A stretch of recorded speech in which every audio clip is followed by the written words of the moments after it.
Hello everyone, कैसे हैं आप सभी लोग। पिछली वीडियो में हमने डिस्कस किया था एंशिएंट हिस्ट्री का, प्राचीन इतिहास की एक पहली वीडियो डिस्कस की थी। उसके अंदर हमने प्राग ऐतिहासिक डिस्कस किया। आज की वीडियो में डिस्कस करने वाले हैं आपका आद्य ऐतिहासिक। और आपको सबसे पहले ये जानना बहुत जरूरी है कि प्राचीन इतिहास की जो पढ़ाई कर रहे हैं उसका पढ़ना क्या जरूरी है। अगर आप जो भी एग्जाम की तैयारी कर रहे हैं, जो भी कंपटीशन के एग्जाम की तैयारी कर रहे हैं आप, उसमें यहाँ से क्वेश्चन जरूर पूछे जाते हैं। तो इसीलिए आपको इस एंशिएंट हिस्ट्री का प्राचीन इतिहास की तैयारी बड़े जबरदस्त तरीके से करनी है। आप हमारे साथ करेंगे। आपको कोई 2-4 पेज लिखाना हमारा कोई काम नहीं है। आपसे एक बिंदास तरीके से, एक शॉर्ट तरीके से आपको क्या करेंगे, डिस्कस करेंगे, तो जिससे आपको कोई भी एग्जाम में ऐसा क्वेश्चन नहीं रहेगा जो आपसे छूट जाए। चलिए हम वीडियो स्टार्ट करते हैं। तो सबसे पहले मैंने स्टार्ट किया था, देखिए यहाँ पर पिछली वीडियो में मैं डिस्कस कर चुका हूँ यहाँ पर कि प्राचीन इतिहास को हमने क्या किया है, एक टाइम पीरियड के अकॉर्डिंग 3 काल में डिवाइड कर रखा है। सबसे पहले क्या हमारे पास यहाँ पर देखिए प्राग ऐतिहासिक, दूसरा टाइम पीरियड के अकॉर्डिंग क्या कर रखा है हमने, आद्य ऐतिहासिक, और नेक्स्ट आपका ऐतिहासिक।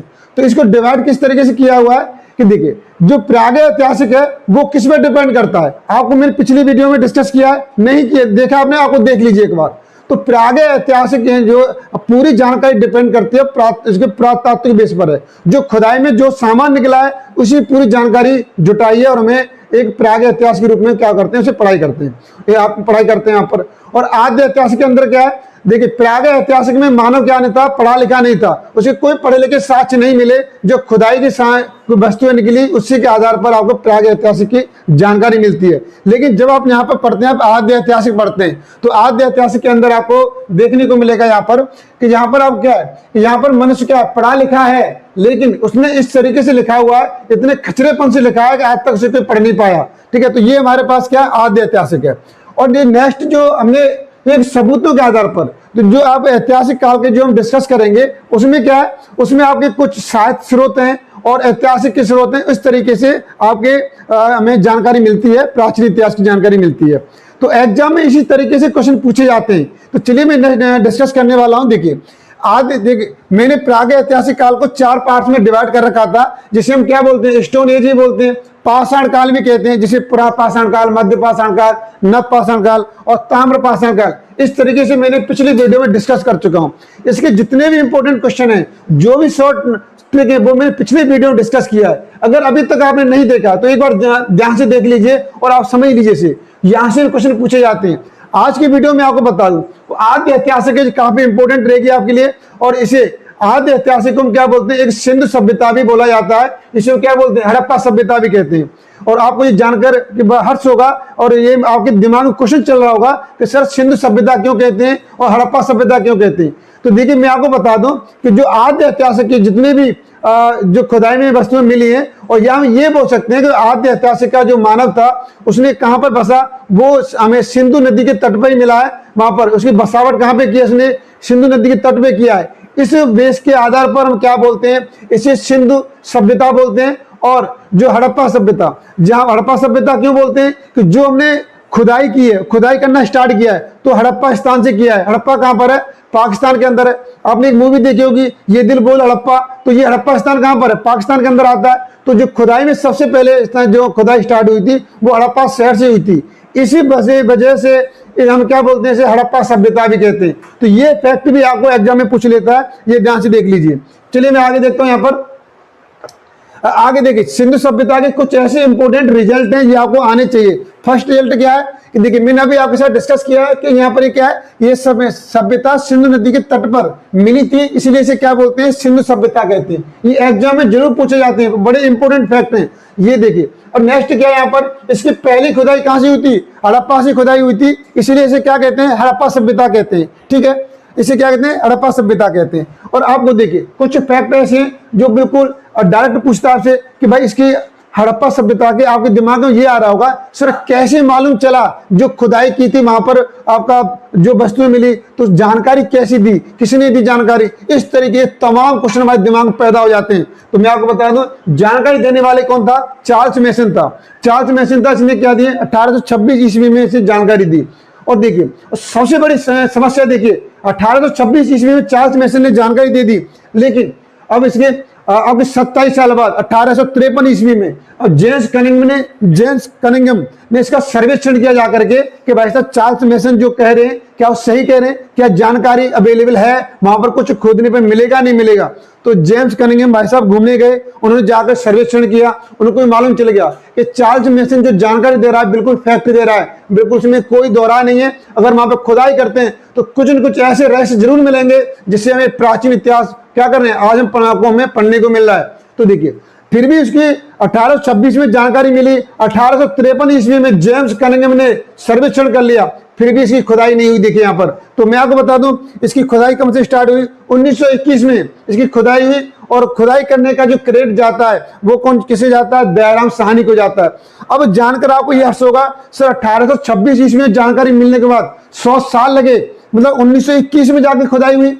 बिल्कुल देखिए इसकी खुदाई इसलिए नहीं हो पाई कि देखिए आगे देख लीजिए यहाँ पर खुदाई क्यों नहीं हो पाई, तो इस बार स्लाइड में डिस्कस करेंगे। क्योंकि जो लॉर्ड कर्जन ने क्या किया था 1904 ईस्वी में पुरातत्व विभाग की स्थापना की। तो जब चार्ल्स मेसन ने इसकी जानकारी दी तो उस टाइम पर पुरातत्व विभाग नहीं था, तो लॉर्ड कर्जन ने 1904 ईस्वी में पुरातत्व विभाग की स्थापना की। और आपको बता दें उस टाइम पर जो महानिदेशक थे वो कौन थे, आपके जॉन मार्शल थे। महानिदेशक कौन थे, जॉन मार्शल थे। और जो सिंध सभ्यता का नामकरण करने का जो क्रेडिट जाता है वो किसे जाता है, जॉन मार्शल को ही जाता है। ठीक है, अब सिंध सभ्यता का आकार कैसा है ये आपके दिमाग में क्वेश्चन चल रहा होगा। तो सिंध सभ्यता का आकार कैसा है, त्रिभुज आकार है, त्रिभुज आकार है। और देखिए यहाँ पर और ये इसका विकास का कौन से टाइम पे हुआ, अब आपके दिमाग में ये सारे क्वेश्चन आते हैं और इसी तरीके से एग्जाम में पूछता है, तो बिल्कुल बिंदास तरीके से घबराना नहीं है। अब देखिए विकास का यहाँ पर भाई इसका टाइम पीरियड क्या है, कौन से टाइम पीरियड पे ये विकसित हुई ये जानना बहुत जरूरी है। तो ये 2500 ईसा पूर्व से लेकर के आपके 1750 ईसा पूर्व तक इसका विकास हुआ यहाँ पर। ठीक है, विकास हुआ। और मैं आपको बता दूं और जो आपकी सिंधु सभ्यता है ये 13 लाख वर्ग किलोमीटर में फैली हुई है। ये बड़े इंपॉर्टेंट फैक्ट हैं, इस एक वीडियो को आप एक बार देखिए, अगर कुछ भी फैक्ट ले जाते हैं तो दोबारा देखिए। ठीक है, तो 13 लाख वर्ग किलोमीटर में फैली हुई है। और आपको जानकर हर्ष होगा कि देखिए यहाँ पर कि सिंधु सभ्यता क्या थी, विश्व की सबसे पहली कैसी थी, शहरी सभ्यता थी। तो ये देखिए सिंधु सभ्यता क्या थी, विश्व की सबसे शहरी सभ्यता थी। तो देखिए आज डेट में क्या है, यूएसए देखिए, यूएसए हमारे पास, ब्रिटेन है, इंग्लैंड है, ये सब क्या कहते हैं, हम लोगों को असभ्य कहते हैं, भारत को असभ्य कहते हैं। लेकिन उनको ये पता नहीं है कि भारत तब सभ्य था जब इंग्लैंड, आपके ब्रिटेन, जितने भी ऑस्ट्रेलिया, जितने भी आपके विदेशी जो देश हैं जो अपने आप में फदूल थे, अपने आप को महारथी समझते हैं, जब आप असभ्य थे, जब भारत उस समय भी सभ्य था। कि सबसे पहली सभ्यता कहां पाई गई, भारत के अंदर पाई गई, सिंधु सभ्यता, जो विश्व की सबसे पहली शहरी सभ्यता थी। जी आगे देखिए आप लोग, आगे देखेंगे यहाँ पर। देखिए अब हम कुछ डिस्कस कर लेते हैं कि जो सिंधु सभ्यता आपने पढ़ी है तो खुदाई में किस तरीके से मिली, इसका विस्तार कौन कौन सी डायरेक्शन में हुआ। तो यहाँ पे देखिए कुछ ट्रिक भी डिस्कस किया हुआ है मैंने यहाँ पर। तो ये पूरा पश्चिमी दे रखा है यहाँ पर, पहले ट्रिक डिस्कस कर लेते हैं तो ये वाला पूरा पोर्शन आपको समझ में आ जाएगा। देखिए यहाँ में ट्रिक क्या है, यहाँ पर देखिए अब में ट्रिक है सम एडी यहाँ पर। तो देखिए समझ लीजिए सम एडी क्या है, देखो सम को क्या कहते हैं, सम किसके इक्वल है, आप सम को ऐड को एक ही बात है। तो देखिए स से क्या बन गया, स से बन गया शुद्ध कांगेडोर बन गया, स से क्या बन जाएगा, शुद्ध कांगेडोर बन जाएगा। और देख म से क्या बन जाएगा, मांडा बन जाएगा, म से मांडा बन जाएगा, म से क्या बन जाएगा, मांडा बन जाएगा। और ए से क्या बन जाएगा, आलमगीर। और डी से बन जाएगा दैमाबाद, डी से बन जाएगा दैमाबाद। तो आप इस तरीके से ट्रिक को यूज करेंगे। सम किसके इक्वल होता है, ऐड के इक्वल होता है। तो स से बन गया सुतकांगेडोर बन गया, और म से मांडा बन गया, अ से आलमगीर, और डी से क्या बन जाएगा, दैमाबाद बन जाएगा। तो ये समझ में आ गया। स से क्या बना हमारे पास, स से बन गया सुतकांगेडोर बन गया, और म से क्या बना है, मांडा बना है, अ से क्या बना है, आलमगीर, और डी से क्या बना है, दैमाबाद बना है। ठीक है, देखिए अब यहाँ पर क्या है, सबसे बड़े आपको इंटरेस्टिंग वाले पॉइंट बता दूं कि एग्जाम में बड़े खखोर क्वेश्चन पूछता है आपसे कि ये सभ्यता कौन सी नदी के तट पर देखने को मिली, इस तरीके से पूछता है। अब देखो यही पूछ ले तो कैसे बताएंगे, चलिए इसके लिए हमारी ट्रिक है हमारे पास। देखिए डच भी क्या आए थे, हमारे देश में आए थे, भारत में आए थे, राज किया उन्होंने डच ने। तो अब डच हैं पर नहीं, डच हैं पर नहीं, डच भारत में नहीं है। डच कहां पर है, डच वैसे तो है रियल में, लेकिन क्या है अभी भारत में नहीं है। ये ट्रिक बन गई। तो देखिए डच क्या बन जाएगा, दास्क नदी, डच क्या बन जाएगा, दास्क नदी बन जाएगी। तो सुतकांगेडोर कहां पर है, दास्क नदी पर। म से क्या बना था, मांडा। च से क्या बन जाएगा, चिनाब नदी, तो चिनाब नदी पर। तो जो मांडा कहां मिला, चिनाब नदी पर है। और आगे देखिए यहाँ पर ऐसे आलमगीर बन गया, और ह से क्या बना, हिंडन नदी, ह से क्या बना, हिंडन नदी बना यहाँ पर, ह से हिंडन नदी। और आगे देखिए यहाँ पर डी से दैमाबाद, डी से बना दैमाबाद, ठीक है। तो यहां से क्या बन जाएगा, पर से बन जाएगा यहाँ पर प्रवरा, तो ये क्या है, प्रवरा नदी पर है, पर से बन जाएगा प्रवरा नदी। चलिए इसमें लिखा नहीं है, पर से बन जाएगा प्रवरा नदी, ले सकते हैं यहाँ पर प्रवरा नदी, प्रवरा नदी। तो इस तरीके ये वाली ट्रिक को याद करेंगे। सम यहाँ पर सम किसके इक्वल है, ऐड होता है, स से बन जाएगा सुतकांड और म से मांडा, और अ से क्या बन गया, आलमगीर, द से दैमाबाद, और ड से बन जाएगा दास, और च से बन जाएगा चुनाव, और आपका है से बन जाएगा हिंडन नदी, और पर से बन जाएगा प्रवरा नदी बन जाएगा। तो देखिए यहाँ पर आपको मालूम होना चाहिए जो आपका उत्तर की ओर है, ये कहाँ पर, कश्मीर के यहाँ पर क्या पर मांडा, कश्मीर के मांडा में चिनाब नदी पर है, इसकी वहां पर देखने को मिला है, ठीक है। इस तरीके से साबित हुई है। और अब इधर जाएंगे पूर्व की ओर, ये कहाँ पर, आलमगीर, यूपी में। तो यूपी में, यूपी तक इसका विस्तार हुआ है हिंडन नदी पर। और देखिए इधर दक्षिण में, देखिए दक्षिण दैमाबाद कहाँ पर है, महाराष्ट्र के अंदर है, तो महाराष्ट्र के अंदर तक मिला है। और यहाँ पर एक धातु का रथ का मिला है, ठीक है, एक धातु का एक रथ मिला है यहाँ पर, उसे हम इक्का गाड़ी कहते हैं। इक्का गाड़ी का भी प्रमाण मिला है, कहाँ से मिला है, महाराष्ट्र दैमाबाद से मिला है, ठीक है। और इधर शुद्धकांड कहाँ पर है, ये पाकिस्तान के अंदर है, ठीक है, जो दास नदी पर है, पश्चिम वाली साइड, कहाँ तो विस्तार हुआ है, और शुद्धकांड तो विस्तार हुआ है। तो सिंधु नदी का जो विस्तार हुआ है इस तरीके से 13 लाख वर्ग किलोमीटर में फैली हुई है। और जब आप इसका क्या करते हैं, एक तरह का एक आरेखित करते हैं, तो ये त्रिभुजाकार की हमें इस तरीके से मिलती है। समझ आ गया यहाँ पर। चलिए आगे देख लेते हैं नेक्स्ट।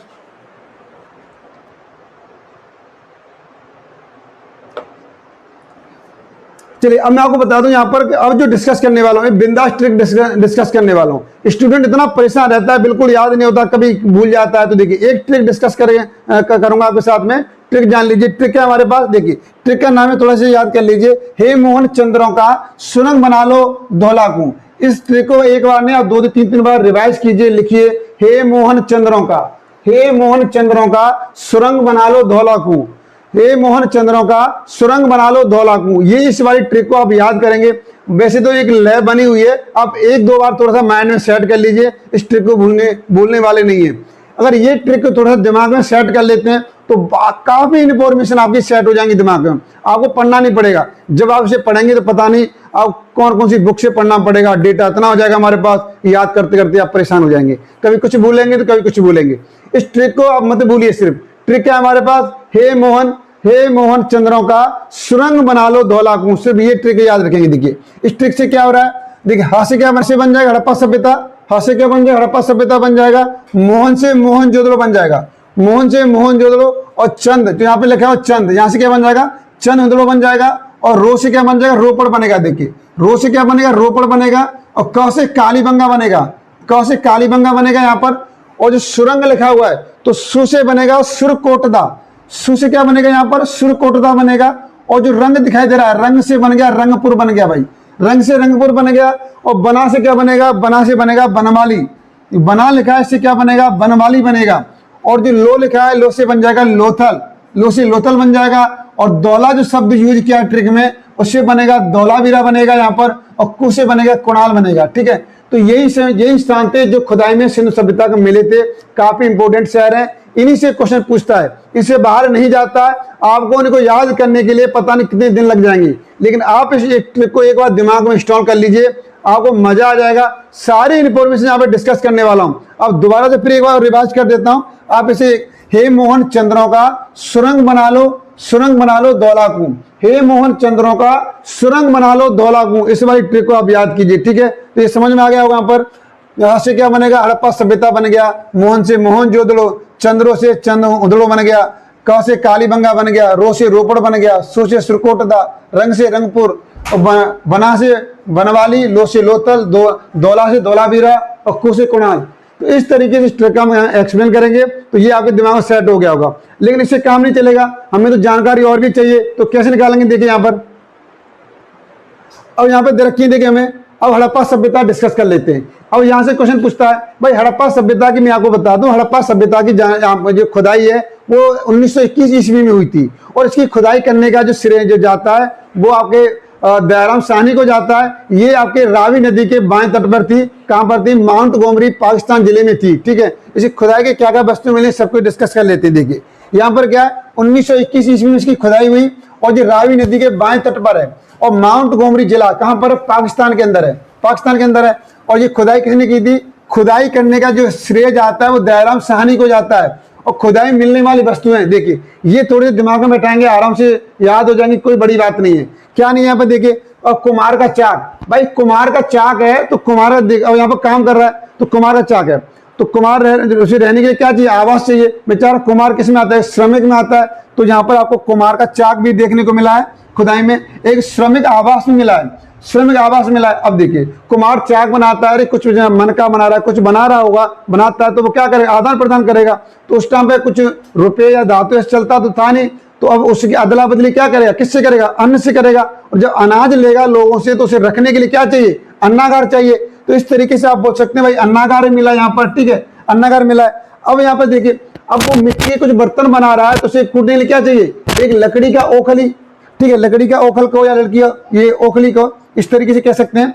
अब देखिए, लकड़ी का ताबूत मिला है। ताबूत कहाँ पे यूज करते हैं? देखिए, जब कोई इंसान मर जाता है तो उसे दफनाने के लिए क्या बनाते हैं? ताबूत बनाते हैं, बनाते हैं। तो वो किसका मिला है? लकड़ी का मिला है यहाँ पर। और उसमें मातृ देवी की मूर्ति मिली है यहाँ पर खुदाई करने पर। और देखिए, शास्त्रीय चिन्ह मिला है यहाँ पर, हाथी का कपाल मिला हुआ है, और RH-37 कब्रिस्तान मिला हुआ है यहाँ पर। और सबसे आपको इंपोर्टेंट फैक्ट बता दूं, यहाँ पर जो चांदी का प्रयोग किया सर्वप्रथम हड़प्पा सभ्यता के लोगों ने ही किया था।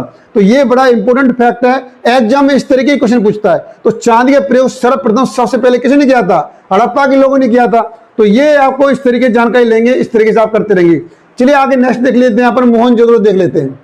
तो मोहनजोदड़ो क्या करेंगे यहाँ पर? देखिए, अब ये हमारे पास क्या है? मोहनजोदड़ो, इसकी भी खुदाई देखिए। मैं आपको बता दूं, हड़प्पा की खुदाई और मोहनजोदड़ो की खुदाई क्या चली थी? एक दूसरे पहले चली थी, आपके समान समय में चल रही थी। लेकिन हड़प्पा की खुदाई 1921 में हो गई थी, इसकी थोड़ी बाद में हुई थी। तो कहीं बुक में आप 1921 देखेंगे, कहीं पर 1922 देखेंगे। तो ये क्या है? हड़प्पा हुई थी यहाँ पर, ठीक है। तो इसकी जो 1922 ईस्वी में खुदाई हुई है, हड़प्पा की खुदाई कहाँ पर हुई है? 1921 में हुई है। तो दोनों एक दूसरे के समय पहले चल रहा था, समझ आ गया यहाँ पर। अब देखिए, सबसे पहले इंपोर्टेंट ये पूछ लेता है कभी कभी एग्जाम में कि भाई मोहनजोदड़ो का अर्थ क्या है? ये सबसे बड़ा क्वेश्चन है मोहनजोदड़ो के अंदर। तो मोहनजोदड़ो का अर्थ है, इसे बोलते हैं मृतकों का टीला। इसे क्या बोलते हैं? मृतकों का टीला बोलते हैं। और मैं आपको बता दूं कि ये क्या थी? ये आपके सिंधु नदी पर, कितना सिंधु नदी के तट पर थी। और ये आपका क्या है? आपके लारकाना जिला पाकिस्तान में आपको ये देखने को मिलेगी। और इसके जो खुदाई करने का क्रेडिट जाता है वो जाता है आपका राकलदास बनर्जी को जाता है, ठीक है, यहाँ पर। और जो सिंधु देखिए, राकलदास बनर्जी ने खुदाई की थी यहाँ पर। और सिंधु सभ्यता का जो सबसे बड़ा शहर है ये मोहनजोदड़ो क्या है? देखिए, मोहनजोदड़ो और हड़प्पा सभ्यता में बहुत डिफरेंस है। कि जो मोहनजोदड़ो से जो भी वस्तुएं मिली है वो सबसे बड़े पैमाने मिली है। जैसे मैंने आपसे बोला क्या यहाँ पर कि सिंधु सभ्यता का सबसे बड़ा शहर कौन था? मोहनजोदड़ो था, ठीक है। अब देखिए, इसकी खुदाई में मिलने वाली क्या क्या वस्तुएं थी। अब देखिए, इसका बहुत अच्छा ट्रिक है, याद कीजिए। जब आप ध्यान से पढ़ेंगे और समझने की कोशिश करेंगे तो आप एक से दोबारा आपको पढ़ने की जरूरत नहीं पड़ेगी। तो देखिए, इसमें सबसे पहले क्या मिला है? पुरोहित आवास मिला है। अब बताइए, पुरोहित किसी को बोलते हैं? पंडित जी को कहते हैं। अब पंडित जी रहता है वहां पर, ये गड़बड़ी न करे ऐसा चल ही नहीं सकता। तो अब पंडित जी हैं तो डेली नहाएंगे तो पानी चाहिए। पानी के लिए क्या होना चाहिए? घर में कुआं था, उस टाइम पे कोई समर तो थी नहीं, तो घर में कुआं होगा नहीं होगा, तो भाई घर में कुआं भी मिला है। और स्नान करने के लिए विशाल स्नानागार। तो पंडित जी के लिए क्या चाहिए? नहाने के लिए। पुरोहित जी है तो नहाने के लिए बड़ा स्नानघर चाहिए, तो बहुत बड़े बड़े विशाल स्नानागार मिला है। घर में कुआं भी मिला है। अब देखिए, अब पंडित जी ने नहाने के लिए पानी निकाल लिया कुएं से, स्नान कर लिया। अब क्या चाहिए? पहनने के लिए वस्त्र चाहिए। तो सूती वस्त्र भी यहाँ से आपको देखने को मिले, सूती वस्त्र भी मिले। देखिए, अब पंडित जी ने क्या किया? नहा लिए, सूती वस्त्र पहन लिए, अब चल रहे। तो पंडित जी खा पी के मोटे हो जाते हैं, चलने के लिए क्या चाहिए? चौड़ी सड़क चाहिए। तो यहाँ पर सबसे चौड़ी सड़क मिली है, जो खुदाई मिली है, क्या मिली है? सबसे चौड़ी सड़क मिली है। अब पंडित जी क्या हुए? नहा धो करके सूती वस्त्र पहन करके चौड़ी सड़क पर मटक मटक के जा रहे हैं। कहाँ क्यों जा रहे हैं? भाई पंडित जी काम ही क्या है? पुरोहित जी काम है सिर्फ सभा देना, भाषण देना। सभागार मिला यहाँ पर। सभागार क्या होता है? जहाँ पे भाषण दिए जाते हैं, ठीक है। तो सभागार मिला यहाँ पर। अब देखिए, अब एक बात ये हो गया। अब यहाँ पर भी देखिए, हड़प्पा में भी अन्नागार मिला है, यहाँ भी अन्नागार मिला है। अब पंडित जी बड़े मोटे पेट के हैं, सभा करते हैं, सूती वस्त्र पहनते हैं, इतने बड़ा वो करते हैं, तो वहां से जो अन्न लेंगे तो कोई कम मात्रा में लेंगे, ज्यादा मात्रा में लेंगे। तो यहां से जो अन्नागार मिला है वो विशाल अन्नागार मिला। देखिए क्या मिला? विशाल अन्नागार मिला है। और स्वास्थ्य चिन्ह जहां से मिला है वहां से मिला है। तो लेकिन दोनों में क्या डिफरेंस है कि स्वास्थ्य चिन्ह जहां से अधिक मात्रा मिला है, अधिक मात्रा में मिला है। और स्वास्थ्य चिन्ह किसके बने हुए थे? सिलखड़ी के बने हुए थे। जो आपको पता सिलखड़ी क्या होती है? जो छोटे छोटे बच्चे दीवारों में लिखते हैं, सफेद सा पत्थर होता है सिलखड़ी, ठीक है, उस तरीके से। या छोटे पन पे क्या करते हैं, छोटी पट्टी जो पट्टी होती है लकड़ी की, उसमें गुटाई करते हैं और फिर यहाँ पर इस तरीके से सिलखड़ी से लिखते हैं, तो सिलखड़ी होती है। इसमें अब पंडित जी जा रहे पूजा पाठ करने के लिए, तो पशुपति शिव की मूर्ति मिली है। कहाँ से? कि नर्तकी मिली है यहाँ से। और सबसे बड़ी बता दूं, यहाँ से तांबे का ढेर मिला है। तो तांबे का ढेर मिला है, इससे हमें क्या मालूम चलता है कि जो आपकी सिंधु सभ्यता थी ये कहाँ तक चल, कब तक चली थी? ताम्रपाषाण काल, ताम्रपाषाण तांबे घट्टे, मतलब ये पूरा बहुत लंबे समय तक चली हुई है। तो ये आपको जानकारी मिल गई कि मोहनजोदड़ो क्या था? सबसे बड़ा शहर था सिंधु सभ्यता का। तो ये काफी इंपोर्टेंट फैक्ट है, एग्जाम में इसी तरीके के क्वेश्चन पूछे जाते हैं। चलिए आगे देख लेते हैं। यहाँ पर अब हम आगे डिस्कस करते हैं चहुंदड़ो। चहुंदड़ो क्या हमारे पास 1931 में इसकी खुदाई हुई थी, लेकिन कहीं पर ये आपका ये 1935 मिलेगा देखने के लिए। तो देखिए ये खुदाई का फैक्ट थोड़ा सा आप बुक में इधर से उधर हो जाता है, ये कोई बड़ी बात नहीं है। और मैं आपको बता दूं कि आपको देखिए जहां पर कंफ्यूजन है तो वहां से क्वेश्चन नहीं पूछा जाता। कभी भी आपसे ये नहीं पूछेगा कि चहुंदड़ो की खुदाई कब हुई थी, लेकिन ये जरूर पूछ लेगा कि चहुंदड़ो की खुदाई का क्रेडिट जाता है किसको जाता है। तो इसकी खुदाई आपके देखिए ये कहां पर है? आपके सिंधु नदी पर, ये पाकिस्तान में ही है। और लेकिन इसकी खुदाई का जो क्रेडिट जाता है वो किसे जाता है? आपका गोपाल मजूमदार को जाता है। ये भी पाकिस्तान के अंदर है, सिंधु नदी के तट पर है, पाकिस्तान में है। और इसकी खुदाई का क्रेडिट जाता है गोपाल मजूमदार को जाता है। अब यहाँ से खुदाई के अंदर क्या क्या मिलने वाली वस्तुएं ये जान लीजिए। यहाँ पर देखिए चहुंदड़ो में यहाँ पर क्या है? खुदाई मिलने वाली वस्तुएं। यहाँ पर कुछ मेकअप की सामग्रियां मिली है, मेकअप की सामग्रियां मिली है। अब मेकअप में देखिए लिपस्टिक ना हो तो बात नहीं बनेगी, तो लिपस्टिक भी मिली। यहाँ से देखिए लिपस्टिक मिली है। अब लिपस्टिक लगाएंगे तो कुछ देखने के लिए कुछ चाहिए नहीं चाहिए, तो शीशा मिला यहाँ से, तो शीशा भी मिला यहाँ पर। तो देखिए जब भी ये कुछ ऐसा होता है यहाँ पर ब्यूटी से संबंधित सामान मिलता है तो ये सब चीजें होनी चाहिए, तो बिल्कुल मिला यहाँ पर। देखिए अब यहाँ पर लेडीज का बोलबाला, तो भैया मन का, यहाँ मन का भी मिला है। मन का क्या होता है? घड़ी को कहते हैं, घड़ी को कहते हैं। यहाँ से मन का भी मिला है, तो यहाँ से और देखिए और भी मिला है। अब ऊपर लेडीज सामान है तो गुड़िया भी मिली है खेलने के लिए। अब भाई लेडी लिपस्टिक लगा करके जा रही है शीशा में देख करके, तो किससे खेलेगी? गुड़िया से खेलेगी, तो गुड़िया भी मिली हुई है। इस तरीके से सोचेंगे तो आपको एक ही बार में ये फैक्ट क्या होते जाएंगे, याद होते जाएंगे।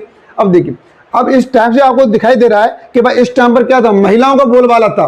तो देखिए ईंट भी क्या मिली है? अलंकृत ईंट मिली है। क्यों मिली है? अरे सब कुछ देखिए, जब महिला इतना अपना लीपा पोती कर रही है तो ईंटों को थोड़ी छोड़ देगी, यहाँ भी लीपा पोती करेगी। तो यहाँ से भी ईंट कैसी मिली है? अलंकृत ईंट। अलंकृत ईंट कैसी होती है? यहाँ पर कढ़ाई किए जाए इस तरीके से ईंट मिली यहाँ पर, ठीक है। और यहाँ पर एक चीज सबसे फैक्ट बता दूं कि बिल्ली का पीछा करता हुआ कुत्ता के निशान मिले यहाँ पर, ठीक है। और सबसे इंपोर्टेंट फैक्ट क्या है हमारे पास? यहाँ पे देखिए इसे कि यह एक मात्र ऐसा दुर्ग है जो दुर्ग रहित है। दुर्ग कहते हैं किले को, इसमें कोई किला नहीं मिला गया। बाकी जितने भी शहर थे सिंधु सभ्यता के उसमें शहर देखने को मिले, ठीक है, समझ में आ गया।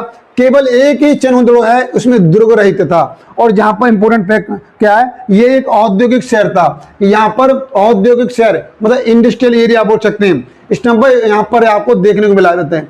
प्राचीन इतिहास के अंदर भी ऐसे ऐसे कांड हुए दिखने यहाँ पर दिखाई दे रहा है। आगे हम डिस्कस करेंगे, आपके रोपड़ करेंगे। रोपड़ क्या है? रोपड़ आपका सतलज नदी पर है। सतलज नदी कहां पर है? पंजाब में देखने को मिलेगा। और इसकी जो खुदाई का क्रेडिट जाएगा वो यज्ञदत्त शर्मा को जाता है यहाँ पर। तो देखिए यहाँ पर क्या है? सतलज नदी पर है पंजाब में हमारे पास, और इसकी खुदाई का क्रेडिट जाएगा यज्ञदत्त शर्मा को जाएगा। यहाँ पर आपके देखिए मानव के साथ साथ उसके पालतू जानवरों का भी सब मिला है, ठीक है। यहाँ तो बड़ी बात है कि जो अब यहाँ से क्या मालूम चल रहा है कि भाई मानव के साथ साथ पालतू जानवर, बताइए बड़ा खचरा टाइप का मानव है कि जिसको पालता है उसे साथ में दफना देता है, मतलब इस तरीके से कंडीशन मिली है। अब बताइए मानव चला गया, बेचारा जो जानवर पाला था उसे छोड़ जाएगा तो उसकी देखभाल कौन करेगा? बड़े सोचता था। तो उस समय ये माना गया कि जिसका भैया जो जानवर था उसी के साथ दफना दो। तो इस तरीके से ये संकेत मिल रहा है यहाँ पर देखिए। और ऐसा ही एक एग्जाम्पल और मिला है, नवपाषाण काल का एग्जाम्पल मिला है। कहां पर? जम्मू कश्मीर के बुर्ज हमें आपको देखने को मिलेगा। यही आपको उदाहरण आपको वहां पर देखने को मिलेगा। चलिए तो रोपड़ से देखिए यहाँ पर क्या है? आप पढ़ने को पढ़ते रहो, कोई भी किताब उठा लिए एक तरफ से एक टॉपिक को पढ़ते जाओ, उससे क्या फायदा? आपको एग्जाम क्लियर करना है तो इंपोर्टेंट फैक्ट पे आपको नजर डालनी पड़ेगी। अब यहाँ पे देखिए बनवाली क्या है? ये तो रंगोई नदी में, रंगोई नदी तट पे थी और आपके हरियाणा में देखने को मिलेगी। देखिए ये क्या है? रंगोई नदी पर थी, हरियाणा में देखने को मिलेगी। और इसकी खुदाई का जो क्रेडिट जाता है वो रविंद्र सिंह को जाता है, ठीक है। यहाँ पे सबसे बड़ी प्रॉब्लम ये बता दूं कि हरियाणा के अंदर आज भी यही प्रॉब्लम बनी हुई है, ये प्राचीन इतिहास में नहीं आज भी बनी है कि यहाँ पे जल की निकासी नहीं थी। आप कहेंगे सर आप कैसे कह सकते हो कि यहाँ पर हरियाणा के अंदर बनवाली सभ्यता में जल की निकासी नहीं थी, इसलिए कह सकते हैं कि जहाँ पर जल स्रोतता पाई गई। देखिए यहाँ पर क्या मिले, जल स्रोतता मिले, इसका मतलब कोई नाली नहीं थी, नाली कोई उचित व्यवस्था नहीं थी जल निकल जाए, और सड़कें कैसी थी, टेढ़ी मेढ़ी थी। आज भी आप हरियाणा के अंदर देखेंगे तो सड़कें आपको टेढ़ी मेढ़ी दिखाई देंगी, तो ये बनवाली सभ्यता में देखने को मिलता है, वो आज भी देखने को मिलता है। ठीक है, तो इस तरीके से आपको ऐसा नहीं सब कुछ पढ़ते आ रहे हैं, कुछ जो एग्जाम के व्यू पॉइंट से इंपॉर्टेंट है सिर्फ वही आपको क्या करना है, डिस्कस करना है। चलिए आगे देख लेते हैं। यहाँ पर आगे मैं डिस्कस करने वाला हूं कालीबंगा।